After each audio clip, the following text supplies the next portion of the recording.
স্বাগত নিউজ 24 সকাল 10টার সংবাদে আপনাদের সঙ্গে আছে আমি তসনিমে জান্নাত অর্থী। আরেক দফা বাড়ল ডিজেল চালিত বাসের ভাড়া। দূরপাল্লার বাসে প্রতি কিলোমিটার 40 পয়সা এবং মহানগরীতে 45 পয়সা বাস ভাড়া বাড়ানোর সিদ্ধান্ত নিয়েছে সরকার। আজ থেকে তা কার্যকর হয়েছে, তবে সব স্থানই বিআরটির নির্ধারিত ভাড়ার চেয়ে বেশি ভাড়া নেওয়ার অভিযোগ পাওয়া গেছে। এ বিষয়ে বিস্তারিত জানাতে ঢাকা এবং ঢাকার বাইরে থেকে যুক্ত হচ্ছেন আমাদের সহকর্মীরা। শুরুতেই গাবতলীতে চলে যেতে চাই, সেখান থেকে যোগ দিচ্ছেন সহকর্মী নাজমুল হুদা। নাজমুল, নতুন ভাড়া কার্যকর হয়েছে, বেশি ভাড়া নেওয়ার অভিযোগ কি পেয়েছেন কিনা যাত্রীদের কাছ থেকে?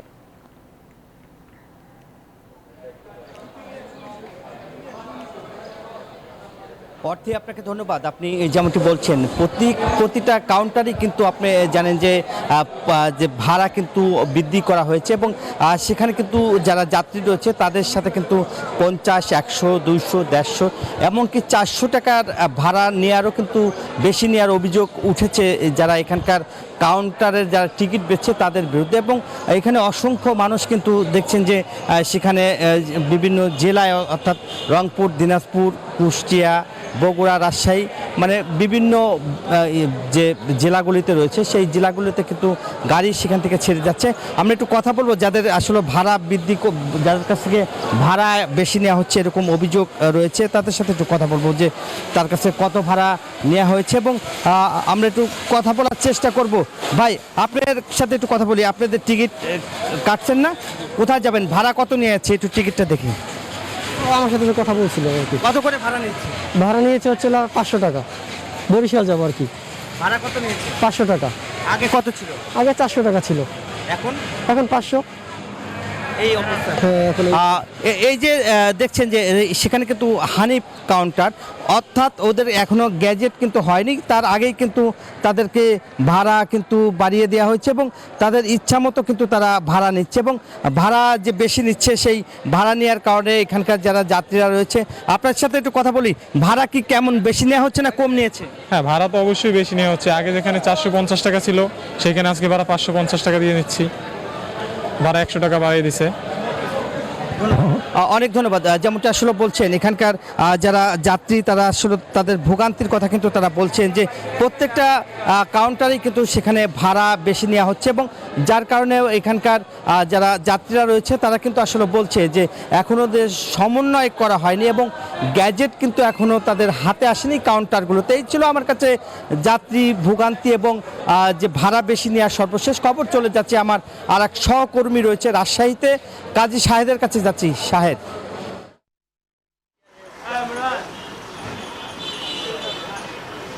শুভ সকাল এবং ধন্যবাদ নাজমুল হুদা।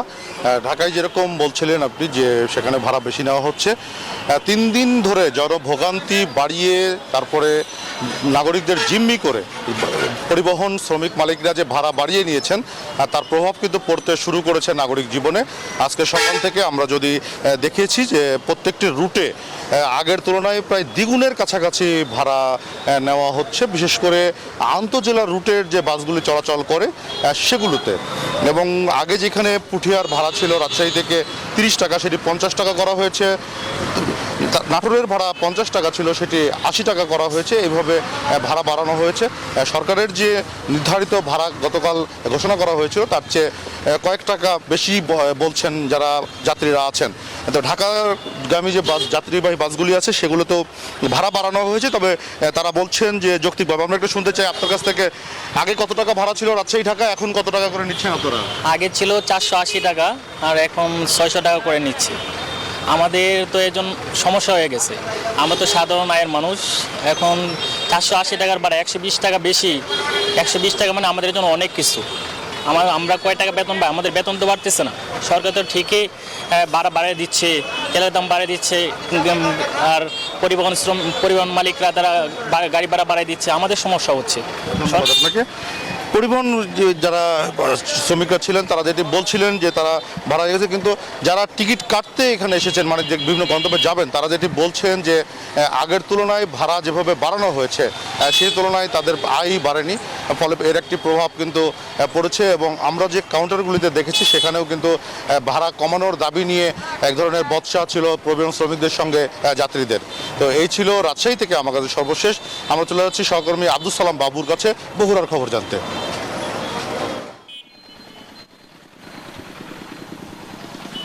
শাহেদ, বগুড়াতেও বর্ধিত ভাড়া কার্যকর হয়েছে এবং কাল রাত থেকে যে যানবাহনগুলো চলাচল করছে সেখানেই কিন্তু বর্ধিত হারে ভাড়া নেওয়া হয়েছে। আমরা রয়েছি বগুড়া শহরের চারমাথা কেন্দ্রীয় বাস টার্মিনালে, যেখানে থেকে উত্তরের 8 জেলায় এবং ঢাকা সহ বিভিন্ন জেলায় পরিবহন চলাচল করে এবং এখানে যারা যাত্রীরা এসেছেন তারা কিন্তু বর্ধিত ভাড়ার কারণে কন্ট্রাক্টর এবং বাসে যারা কর্মরত হয়েছে তাদের সাথে অনেকটা বাকবিতণ্ডা হচ্ছে, তারা কেন ভাড়া বাড়ছে। তবে বাস পরিবহন মালিকরা জানিয়েছেন যে ডিজেলের দাম বেড়ে যাওয়ার কারণেই তারা ভাড়া বর্ধিত কার্যকর করতেছেন। আমরা কথা বলবো বগুড়া জেলা মোটর মালিক সমিতির সাধারণ সম্পাদক এবং এই ওয়ার্ডের কাউন্সিলর আমিনুল ইসলামের সাথে। তিনি জানাবেন যে ভাড়া যে বর্ধিত হারে নেওয়া হচ্ছে বা এখানে সাধারণ যাত্রীদের মধ্যে প্রতীকী হচ্ছে, আপনারা কি বলছেন? আসলে ডিজেলের দাম বাড়ার কারণেই আমাদের যে সরকারি নির্ধারিত যে 40 পয়সা বাড়াইয়া দিছে আমাদের 2013 সালে 1 টাকা 42 পয়সা ছিল, সেটা 40 পয়সা বৃদ্ধি করে 1 টাকা 80 পয়সা করা হয়েছে। আমরা এই তালিকা অনুযায়ী গতকাল রাতেই সমস্ত পরিবহন চিঠি দিয়েছি এবং যাত্রী যারা পরিচালনা করে গাড়ি তাদেরকে বলেছি যে কোনো যেন যাত্রীর সাথে খারাপ ব্যবহার এবং ভাড়া বৃদ্ধি না নেওয়া হয়। আসলে একটা প্রভাব পড়বে, সেটা হলো আমাদের পরিবহনের ট্যাক্স, টোকেন, ফিটনেস, আয়কর, ব্রিজ ভাড়া, ডিজেলের ভাড়া সব কিছু বেড়ে গেছে। আমরা মনে করি যে পরিবহন আমাদের আরও কয়েকদিন দেখতে পাবো, আমাদের আসলে পড়তে হবে কি না এটা আমরা জানি না। উনি জানালেন যে নানাবিধ সমস্যার কারণে কিন্তু পরিবহন পরিচালনায় খরচ বেড়েছে, এর মধ্যে ডিজেলের দাম বেড়েছে এবং এই বর্ধিত ভাড়া বৃদ্ধি নিয়ে সাধারণ যাত্রীদের সাথে যেন বাকবিতণ্ডা না হয় সেইটা তারা নিশ্চিত করার জন্য পরিবহন পরিচালনাকারীদের সাথে কথা বলেছেন। এই ছিল বগুড়া থেকে সর্বশেষ। আমরা ফিরে যাচ্ছি যশোরে আমাদের সহকর্মী রিপনের কাছে।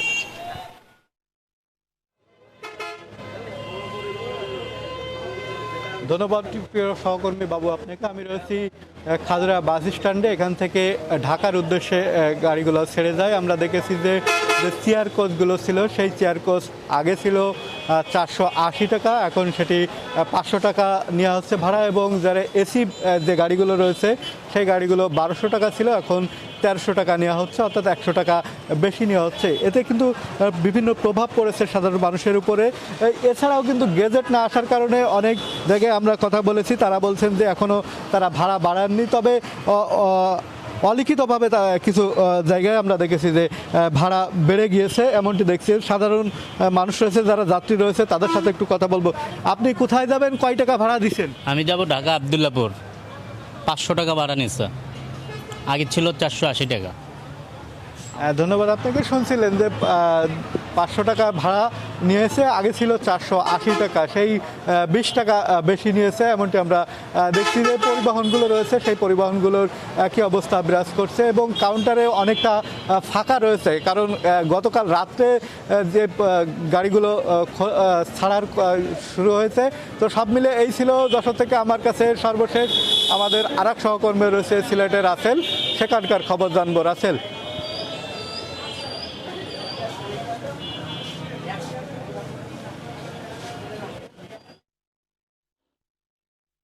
ধর্মঘট শেষে আজকে থেকে আসলে পরিবহন খুলেছে, অর্থাৎ দূরপাল্লা বলেন, স্থানীয় বলেন, সব পর্যায়ে পরিবহন চালু হয়েছে। তো সেক্ষেত্রে আসলে বেশ কিছু মানুষ এখানে আসছেন দূর দূরান্ত যাতায়াত করতে কিংবা স্থানীয় পর্যায়ে তাদের গন্তব্য পৌঁছতে। কিন্তু সবচেয়ে বড় সমস্যাটি হচ্ছে ভাড়া। সরকার যে 1 টাকা 80 পয়সা নির্ধারণ করেছে, আমরা বেশ কয়েকটি কাউন্টারে গিয়েছি, দেখা যাচ্ছে যে 1 টাকা 80 পয়সার পরিবর্তে তারা 2 টাকা 30 পয়সা করে প্রতি কিলোমিটার প্রতি বাড়িয়ে নিয়েছেন। অর্থাৎ সরকারের যে সিদ্ধান্ত পুরোটাই তারা অগ্রাহ্য করেছেন এবং সাধারণ মানুষ সেক্ষেত্রে বড় ধরনের বিড়ম্বনায় পড়েছেন। স্থানীয় পর্যায়ের সাথে কথা বলেছি, স্থানীয় যে কাউন্টারগুলো আছে সেখানে আসলে এখন পর্যন্ত তাদের যে ভাড়ার যে সিট সেটা এখন পর্যন্ত পৌঁছায়নি। সে কারণে তারা এই কর্তৃপক্ষ বলছে তারা আগের ভাড়াতেই তারা ভাড়া নিচ্ছেন, আগের হিসাবেই ভাড়া নিচ্ছেন। আর যাত্রীরা আসলে অভিযোগ করেছেন যে আসলে তারা যেহেতু ভাড়ার এই তালিকা আসে নাই, সেই ক্ষেত্রে তারা আসলে ইচ্ছা মাফিক এই ভাড়া নির্ধারণ করেছেন। আর আরেকটা জিনিস জানিয়ে রাখি যে এই দূরপাল্লার যে বাস যাত্রীগুলো, আমরা বেশ কয়েকটি কাউন্টারের সাথে কথা বলেছি, তারা আসলে অতিমাত্রায় ভাড়া বাড়িয়ে দিয়েছেন। একটা উদাহরণ দিতে পারি, ঢাকা থেকে আসলে সিলেটের দূরত্ব হচ্ছে 241 কিলোমিটার, সেখানে আসলে ভাড়ার কথা হচ্ছে 1 টাকা 80 পয়সা হারে 433 টাকা হওয়ার কথা, কিন্তু এই কাউন্টারগুলো দূরপাল্লার বাসগুলো সেই ঢাকা সিলেট ভাড়া নিচ্ছে 550 টাকা করে। আরেকটা উদাহরণ যদি বলি, সিলেট থেকে চট্টগ্রামের ভাড়া হয় 376 কিলোমিটার, সেক্ষেত্রে ভাড়া হওয়ার কথা 677 টাকা, কিন্তু সেখানে আসলে তারা 900 টাকা করে ভাড়া নিচ্ছেন। সেক্ষেত্রে আসলে মানুষ আসলে বড় ধরনের বিড়ম্বনায় পড়েছেন। মানুষ আসলে এই করার কিছু নেই, মানুষ তাদেরকে আসলে এই কাউন্টার নির্ধারিত পরিবহন নির্ধারিত আসলে ভাড়া দিতেই হচ্ছে। আমরা কাউন্টারের সাথে কথা বলেছি, তারা আসলে এইসব ব্যাপারে কথা বলতে নারাজ। তারা বলছে আসলে এটা কর্তৃপক্ষ জানে, অর্থাৎ তাদের উপরমহল যেটা নির্ধারণ করেছে তারা সেই ভাড়ায় নিচ্ছেন, তারা এই বেশি নিচ্ছেন না কম নিচ্ছেন এই নিয়ে আসলে কথা বলতে রাজি হচ্ছেন না। এই হচ্ছে সিলেটের সার্বিক অবস্থা। এখন রংপুর থেকে অপেক্ষা করছেন রেজাউল হক মানিক। মানিক, আপনার কাছে জানতে চাইবো আপনার ওখানে ভাড়ার কি অবস্থা? মানিক।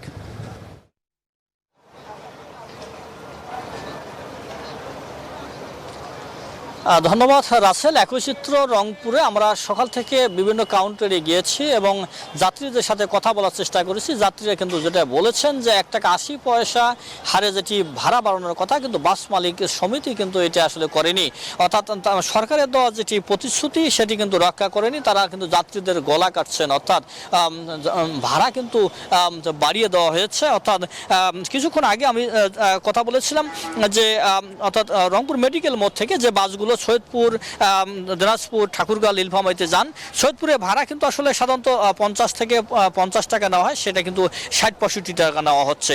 অর্থাৎ প্রতিদিনই কিন্তু এই নৈরাজ্য কিন্তু সৃষ্টি হবে আজকে গণপরিবহন খুলে দেওয়ার পর থেকেই। অর্থাৎ যে আমরা দেখেছি যে টার্মিনালগুলোতে দেখেছি যে যাত্রীদের সাথে কাউন্টার মাস্টারের কিন্তু একটা ঝগড়া বিবাদ লেগে আছে। অর্থাৎ প্রতিনিয়ত যে অবস্থাটা হচ্ছে যে অর্থাৎ প্রতিটি কাউন্টারেই আমরা কথা বলছি কিছুক্ষণ আগে যে কাউন্টার মাস্টারের কথা বলতে চাইছি, কিন্তু তিনি কিন্তু কথা বলতে রাজি হন না। তিনি বলছেন যে এটি কিন্তু কর্তৃপক্ষের ব্যাপার, অর্থাৎ যারা বাস মালিক সমিতি রয়েছে তাদের ব্যাপার।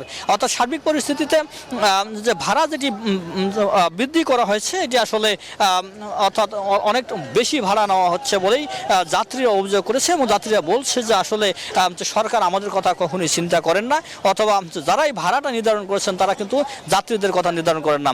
ঢাকার ভাড়াও যেটি রয়েছে নগরীর কামারপাড়া থেকে ঢাকার যে গন্তব্যের যে বাসগুলো রয়েছে সবগুলো বাসই কিন্তু ভাড়া কিন্তু অনেকটাই বেশি নিচ্ছে। অর্থাৎ সার্বিক পরিস্থিতি রংপুরের যেটি আমি বলবো যে গণপরিবহন একটি নৈরাজ্য সৃষ্টি হয়েছে।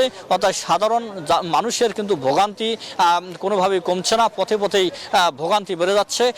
বাক বেতনটা কিন্তু লেগেই আছে বাসের সুপারভাইজার থেকে শুরু করে কাউন্টার মাস্টারের সাথে সাধারণ যাত্রীদের। তো এই ছিল আমার কাছে রংপুর কেন্দ্রীয় টার্মিনাল থেকে সর্বশেষ। ফিরে যাব কুষ্টিয়াতে, রয়েছে আমার সহকর্মী জাহিদ রয়েছে, তার কাছে জানতে চাইব কুষ্টিয়ার খবর। জাহিদ।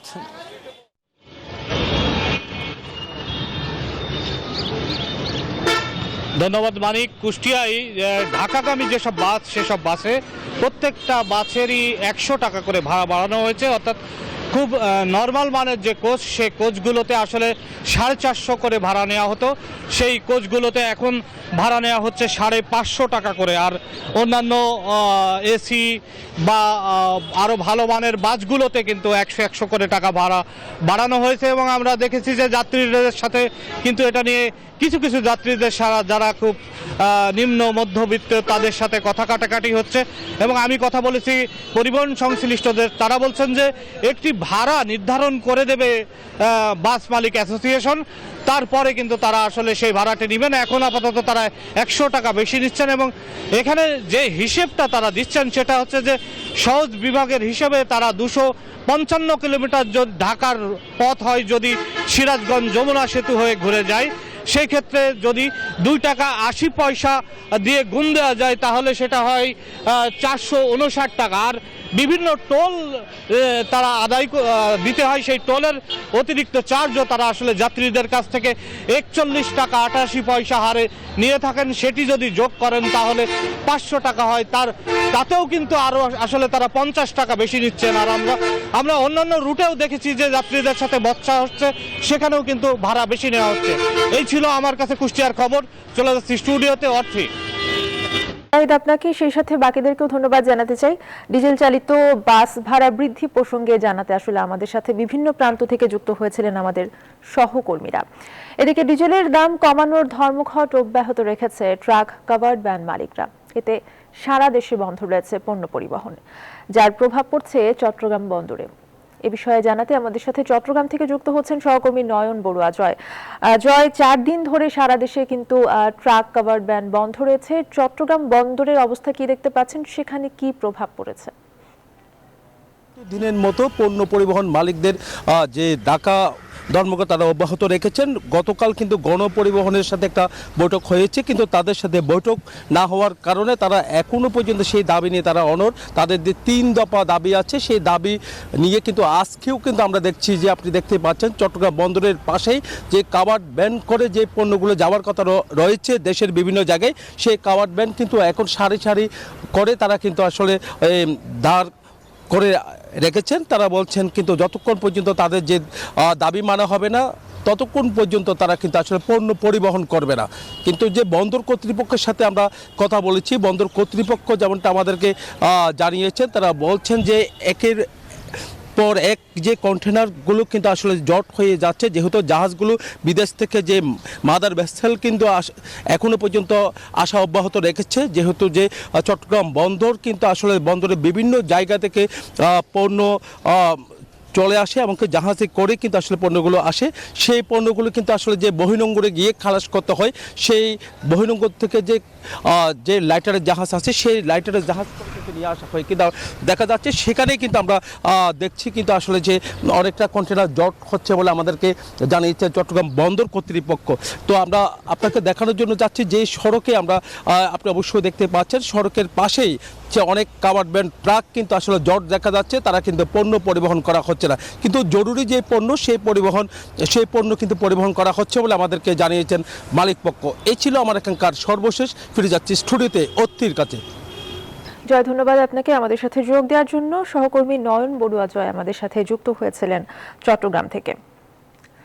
লন্ডনে বিএনপির ভারপ্রাপ্ত চেয়ারপারসন তারেক রহমানের বিলাসী জীবনের অর্থ সংস্থান কোথা থেকে আসে প্রশ্ন তুলে প্রধানমন্ত্রী শেখ হাসিনা বলেছেন, বিএনপি জনগণের টাকা লুট করে খায় আর আওয়ামী লীগ জনগণের কল্যাণে কাজ করে। যুক্তরাজ্যের রাজধানী লন্ডনে প্রবাসী বাংলাদেশিদের দেয়া নাগরিক সংবর্ধনায় এই কথা বলেন তিনি। এ সময় শেখ হাসিনা বলেন, বিএনপি শীর্ষ নেতৃত্ব দুর্নীতি এবং অস্ত্র মামলার আসামি। তাদের দুর্নীতির তদন্ত বাংলাদেশ নয়, করেছে এফবিআই এর মত সংস্থা। অনুষ্ঠানে বাংলাদেশি বিনিয়োগের জন্য প্রবাসীদের আহ্বান জানান সরকার প্রধান।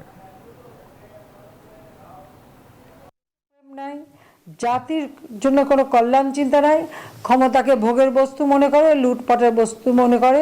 আপনারা নিজে এখন দেখতে পারেন তাদের জীবনযাত্রা এই প্রবাসী থেকেও কিভাবে তারা জীবনযাত্রা করে, তাদের সোর্স অফ ইনকাম কি, অর্থ কোথা থেকে উপার্জন করে, তার এক জায়গায় জিজ্ঞেস করে না কোথা থেকে অর্থ পায়, কিভাবে চলে। জনগণের সম্পদ লুট করে তারা বিলাসিতা করে, আর আওয়ামী লীগ জনগণের পাশে থাকে, জনগণের কল্যাণ চিন্তা করে। সাজাপ্রাপ্ত আসামি যে ফিউজিটিভ, সে হলো একটা দলের নেতৃত্বে। তো সেই দলের অস্তিত্ব থাকে কিভাবে? যে দলের নেতৃত্বই হচ্ছে সাজাপ্রাপ্ত আসামি, তাও খুনের মামলা, অস্ত্র চোরা কারবারি মামলা থেকে শুরু করে দুর্নীতির মামলা। দেশের শীর্ষস্থানীয় শিল্প গোষ্ঠী বসুন্ধরা গ্রুপের ব্যবস্থাপনা পরিচালক সায়েম সোবহান আনভীরকে হত্যা চেষ্টার ঘটনায় দেশ জুড়ে প্রতিবাদের ঝড় উঠেছে। রোববারও দেশের বিভিন্ন স্থানে মানববন্ধন এবং প্রতিবাদ সমাবেশ কর্মসূচি পালন করা হয়েছে। এ ঘটনার পরিকল্পনাকারীদের নিন্দা জানিয়ে তাদের অবিলম্বে গ্রেপ্তারের দাবি জানিয়েছেন বিভিন্ন রাজনৈতিক, সামাজিক এবং সাংস্কৃতিক সংগঠনের নেতৃবৃন্দ। ব্যুরো প্রতিবেদক এবং প্রতিনিধিদের তথ্যচিত্রে ডেস্ক রিপোর্ট।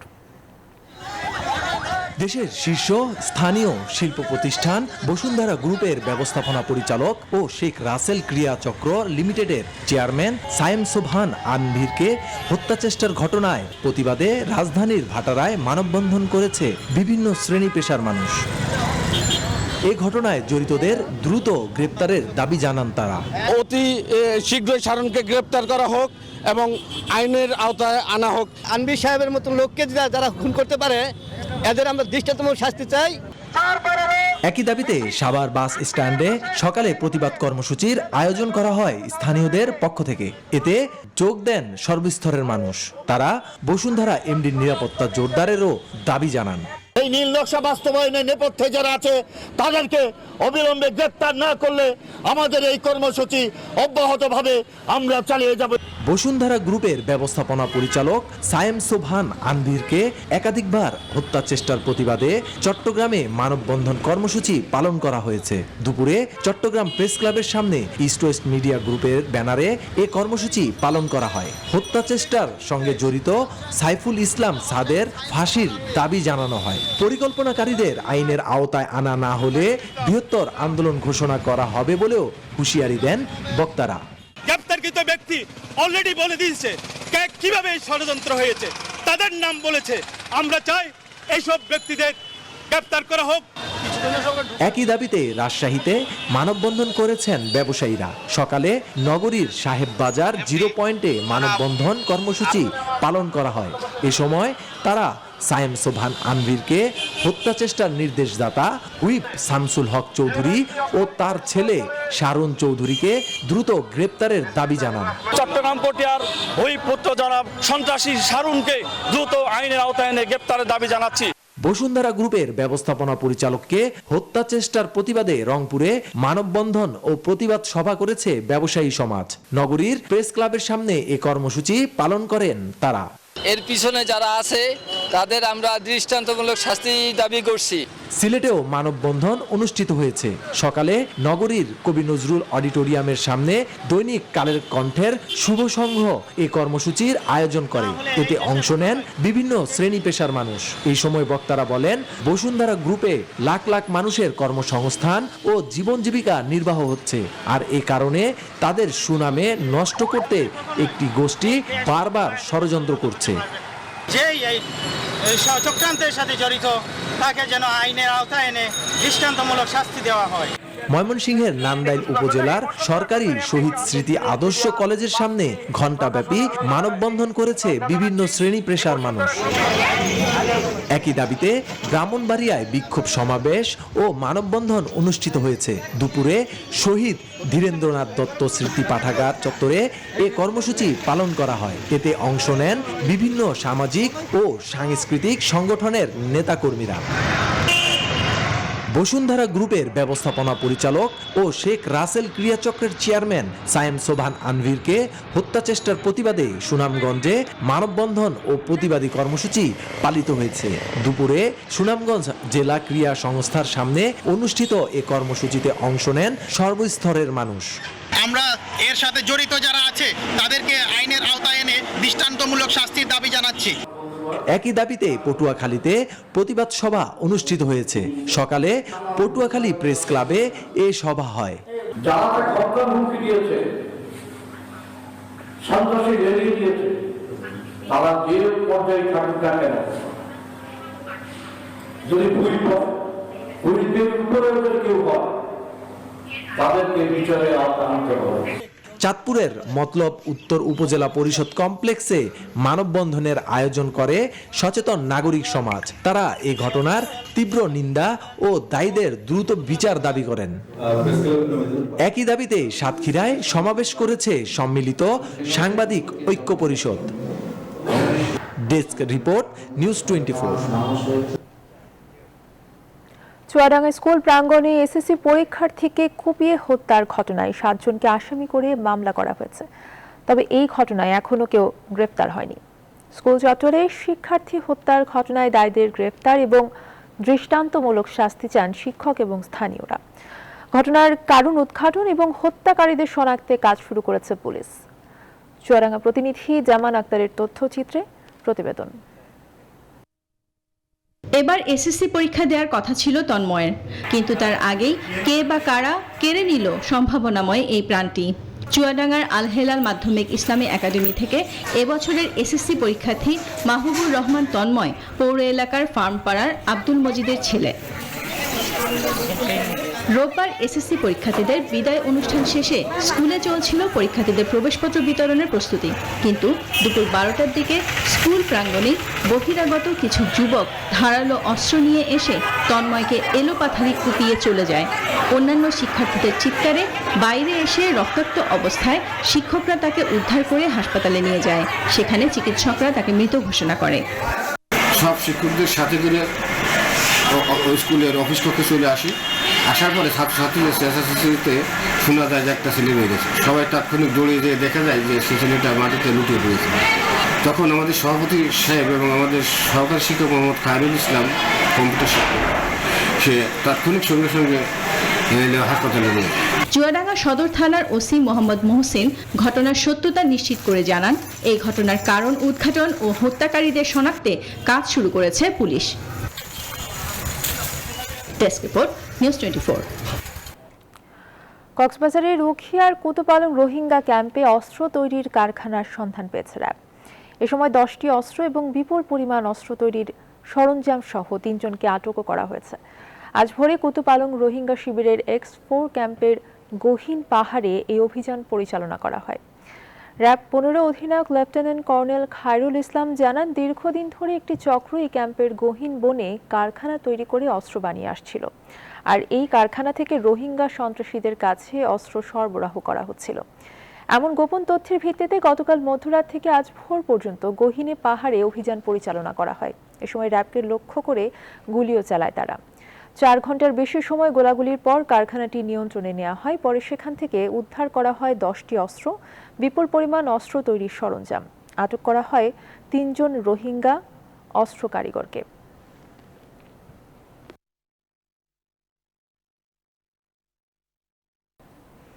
এবারে আন্তর্জাতিক প্রসঙ্গ। ভারী বর্ষণের দাপটে বিপর্যস্ত হয়ে আছে ভারতের তামিলনাড়ু। এর ফলে তামিলনাড়ুর চেন্নাই, তিরুভাল্লুর, কাঞ্চিপুরম, চেঙ্গালাপাট্টু জেলায় 2 দিনের জন্য বন্ধ করে দেওয়া হয়েছে সব স্কুল এবং সরকারি অফিস। রয়টার্স জানায়, চেন্নাইয়ে শনিবার রাত থেকে চলছে টানা বৃষ্টি। রোববার সকাল 8:30 পর্যন্ত মোট 21 সেন্টিমিটার বৃষ্টি হয়েছে। মঙ্গলবার পর্যন্ত অতি ভারী বৃষ্টি চলতে পারে তামিলনাড়ুর একাধিক জেলায়। বুধবার থেকে কমতে পারে বৃষ্টির পরিমাণ। এরই মধ্যে দেশটির বিপর্যয় মোকাবেলা বাহিনী তামিলনাড়ুর সব উপকূলবর্তী এলাকায় পৌঁছে গেছে। ক্রমেই খারাপ হচ্ছে পরিস্থিতি। প্রয়োজনে বেসরকারি সংস্থাকে ছুটি ঘোষণা করার অনুরোধ জানিয়েছে তামিলনাড়ুর মুখ্যমন্ত্রী M.K. স্ট্যালিন।